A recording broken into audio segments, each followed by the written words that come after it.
안녕하세요. 서동진 작가입니다. 여러분 그동안 잘 지내셨나요? 저는 여름하고 가을에 집안 농사일을 거두는 일을 마치고 현재는 책문화센터에서 어린이 그림책 만들기 수업을 진행하고 있습니다.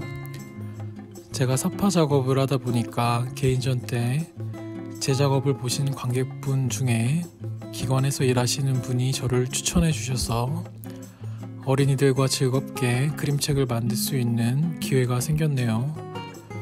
너무 감사하고 이런 부분들이 미술을 하면서 생기는 긍정적인 일들이겠죠.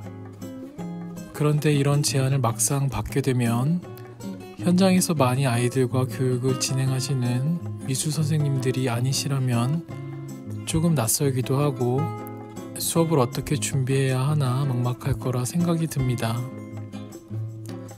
저 또한 마찬가지였고요.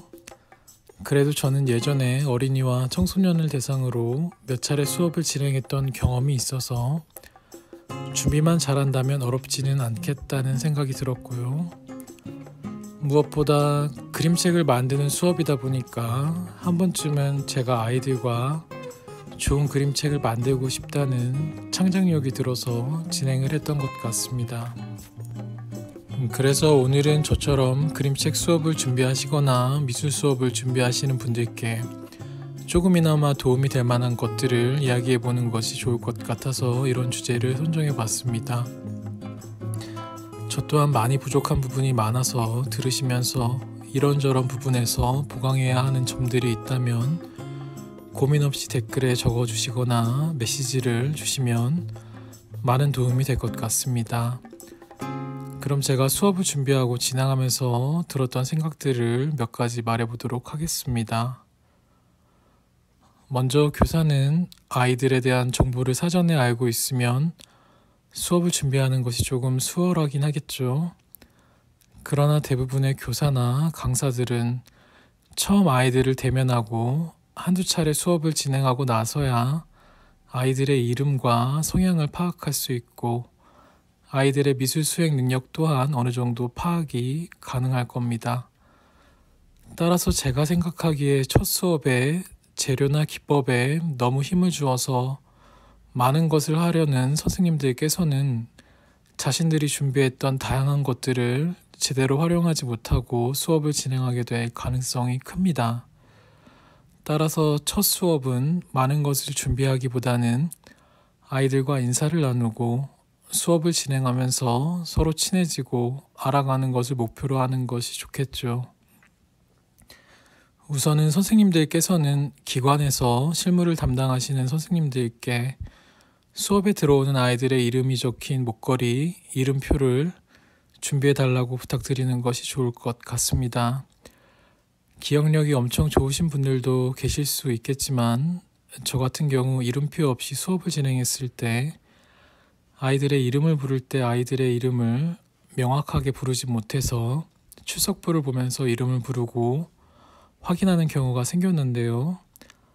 이렇게 되면 수업을 진행하면서 굉장히 딜레이가 생기게 되거든요. 아이들이 그림을 그리거나 만들기를 진행할 때 바로바로 이름을 부르거나 봐줘야 하는데 이름이 생각이 안 나서 출석부를 보러 왔다 갔다 하면서 흐름이 끊기거나 당황했던 경험도 있습니다. 또한 이름표를 준비한다는 것은 수업을 진행하는 강사나 선생님들만을 위한 것이 아니라 아이들에게도 필요한 부분입니다. 아이들 또한 같은 학급이 아니라면 수업에 들어오는 다른 친구들을 처음 만나는 시간일 수도 있거든요. 따라서 아이들이 서로에 대해서 경계심을 풀고 친해지기까지 이름표가 있는 것이 조금 더 쉽게 친해질 수 있는 방법 중 하나일 것입니다. 강사나 선생님들께서도 이름표를 붙이는 것을 저는 추천합니다. 다음으로 미술 수업을 진행하면서 생각해 봐야 하는 부분들에 대해서 말해보면 좋을 것 같습니다. 일반적으로는 그림 그리기와 만들기로 수업이 진행이 됩니다. 그런데 그림을 평소에 많이 그려왔던 친구들 같은 경우에는 그림을 그리는 것이 익숙하고 즐거운 시간이겠지만 몇몇 친구들에게는 낯설고 자신이 잘하는 분야가 아닐 수도 있을 것입니다. 따라서 선생님이나 강사님들께서는 아이들이 그림 그리는 것이 익숙한지 만들기를 더 잘하는지에 대해서 수업을 진행하면서 어느 정도 판단을 해야겠죠. 저 같은 경우에는 첫 시간에 그림 그리기를 준비했다면 만들기 수업도 함께 준비를 하는 편인데요. 만들기 수업 같은 경우에는 가장 무난한 재료가 컬러 클레이 같은 것이겠죠. 그림에 자신이 없는 친구라 할지라도 클레이로 만들기를 하면 재미도 있어 하고 입체감 있는 사물이나 동물을 손쉽게 만들어내는 친구들도 많더라고요. 그렇게 첫 수업을 그림 그리기나 만들기를 섞어서 진행을 한번 해보시고 아이들의 성향을 파악한 후에 다음 수업을 준비하시면 조금 더 수월하게 수업이 진행이 될 거라 생각이 듭니다. 다음 사항으로는 빔 프로젝터를 활용한 수업 진행인데요. 저 같은 경우에는 그림책 수업이다 보니까 수업을 시작할 때 그림책을 한 권 먼저 읽고 수업을 진행하는 편인데요. 만약에 오늘 아이들하고 동물을 그리거나 물고기를 만든다고 한다면 동물이나 물고기에 관련된 그림책을 먼저 읽고 진행하면 아이들이 오늘 내가 뭘 만들어야 할지에 대해서 어느 정도 인지를 할 수 있게 되죠. 이미지에 대한 데이터가 풍부한 친구들도 간혹 있겠지만 이런 이미지에 대한 경험이 적은 친구들도 많을 것입니다.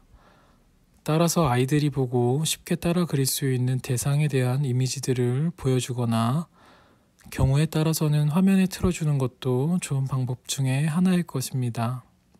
물론 이게 모두에게 좋은 방법이 아닐 수도 있습니다.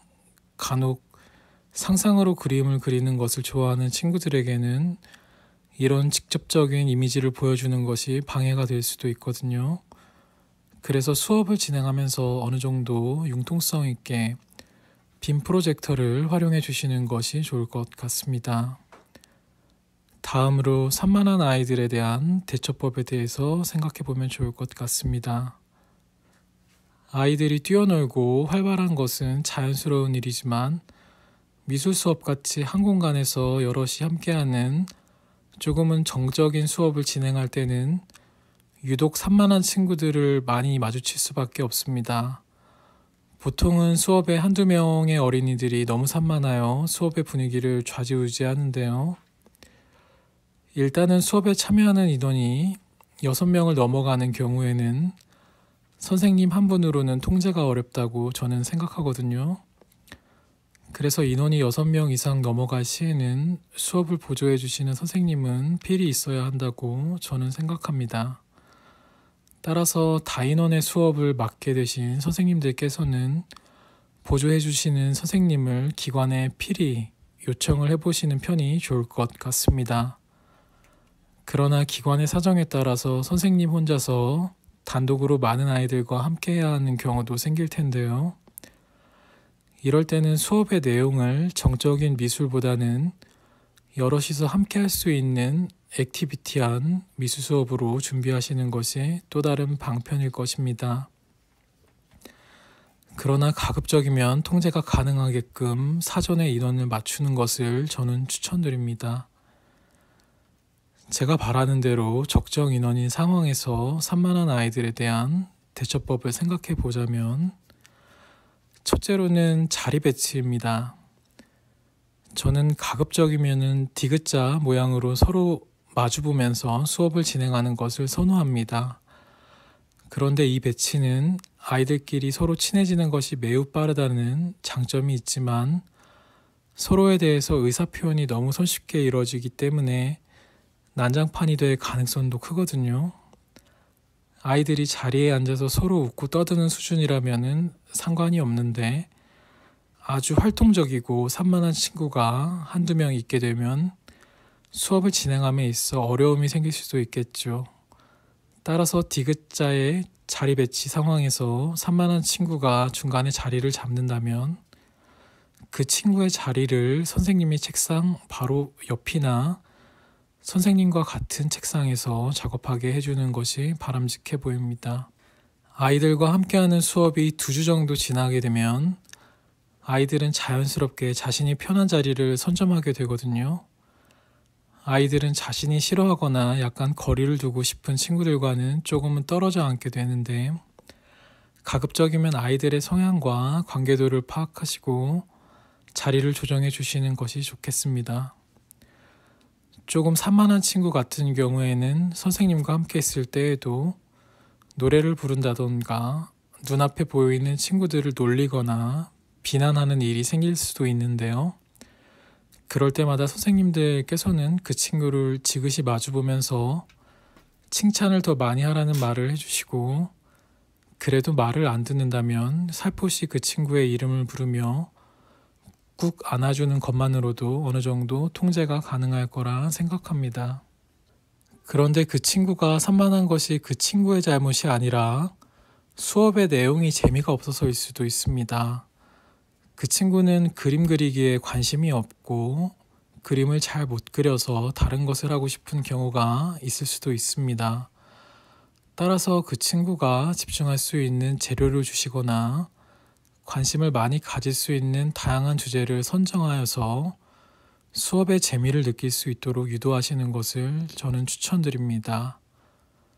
만약에 그런 일은 일어나면 안 되겠지만, 아주 산만한 친구가 2명 이상일 경우에는 자리 배치를 디귿자 배치보다는 서로의 얼굴을 마주 볼 수 없는 공무원 준비 학원 수업 자리 배치를 해주시는 것도 도움이 될 것 같습니다.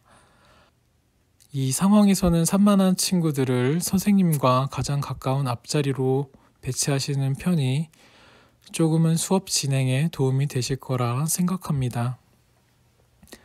이 배치를 하실 때 주의해야 할 사항으로는, 지우개나 연필을 간혹 앞자리에 있는 친구들에게 던지는 친구가 있을 수도 있거든요. 그런 친구가 있다면 선생님은 그렇게 던지는 것을 매우 싫어한다고 명확하게 아이에게 말해 주시고, 다른 친구들도 위험할 수 있으니까 그러면 안 된다고 타일러 주셔야 합니다. 다음으로 질투심 많은 친구들이 간혹 있을 수 있습니다. 선생님께서 수업을 할 때 말을 잘 듣거나 귀여운 친구들 1-2명의 그림을 많이 봐주시게 되면 자연스럽게 다른 친구들은 소외감을 느낄 수도 있고, 경우에 따라서는 그 친구들에게 화풀이를 하는 친구들도 생길 수 있습니다. 그렇기 때문에 수업을 진행하시는 선생님들께서는 아이들을 대할 때 가급적이면 평등하게 대하셔야 하고, 아이들 모두에게 칭찬을 해주시고, 특정 친구가 유난히 귀엽더라도 편애하시면 안 됩니다. 이 외에도 다양한 사항들이 많긴 하지만 오늘은 여기까지 다루면 좋을 것 같고요. 추후에 아이들이 만든 그림책에 대해서 같이 보는 시간을 가지면 좋을 것도 싶고요. 미술 수업을 하면서 겪게 되는 다양한 상황과 아동 미술 재료나 소재 같은 것에 대해서도 심도 있게 다뤄보면 좋을 것 같습니다. 오늘 끝까지 시청해 주셔서 감사하고, 저는 다음에 또 찾아뵙도록 하겠습니다. 감사합니다.